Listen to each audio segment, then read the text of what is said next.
नमस्कार. तर आपल्या या चॅनलमध्ये आपलं सहर्ष असं स्वागत. आणि आज बनवणार आहे मी आंब्याचा आमरस बनवणार आहे. आणि याआधी आम्ही बनवलेला आहे आंब्याचा आमरस, पण ते रत्नागिरी हापूसचा बनवला होता. आज जो बनवणार आहे तो माझा आवडता केशर आंबा आहे, याचा बनवणार आहे. पण अजून याला कलर वगैरे तर आलेला नाहीये, आंबा हिरवा दिसतोय. पण आता रस कसा होईल आमरस तर ते आपल्याला बघायचंय. त्यासाठी हे घ्यायचंय चिरून. कलर तर चांगला दिसतोय आंब्याचा. त्याचा देठ आहे ना तो काढून घ्यायचा आहे चांगला. आंबे स्वच्छ असे छानपैकी धुवून घ्यायचे आणि मग याचा आपल्याला रस करायचा आहे.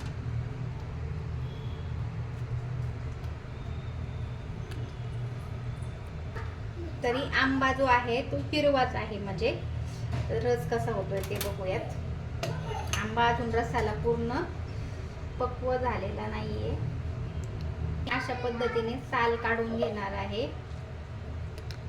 आणि जेव्हा मिक्सर नव्हता माझ्या लहानपणी आमच्या घरी, तेव्हा माझी आई असा आंबा पिळून घ्यायची, अशी सगळ्या बाजूने त्याला दाबून घ्यायची आणि मग हे असं करून त्याला असं पिळून घ्यायची आणि मग असा रस केला जायचा आमच्याकडे.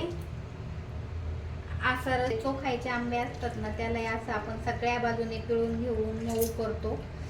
पण हे आपण करू शकतोय, पण जेव्हा पावसाळ्यात आंबे खराब होतात तेव्हा मग आपण हे नाही करू शकत. मग अशा कुया घ्यायच्या काढून आणि नंतर मग अशा पद्धतीने कुया काढल्या जायच्या. एकदम हातानेच सगळं केलं जायचं. हातानेच आंब्याचा रस कसा करतात ते दाखवणार आहे मी. मिक्सरच्या भांड्यात करणार होते, पण आता मी माझ्या आईच्या पद्धतीने केलेला आहे. हा तिची जुनी पद्धत होती रस करायची ह्या आंब्याचा. तर आता बघू शकता त्याच पद्धतीने मी तुमच्याशी ही रेसिपी शेअर केलेली आहे. साखर टाकायचे, मीठ, विलायची घालणार नाहीये, फक्त त्याला आता फ्रीज मध्ये ठेवणार आहे.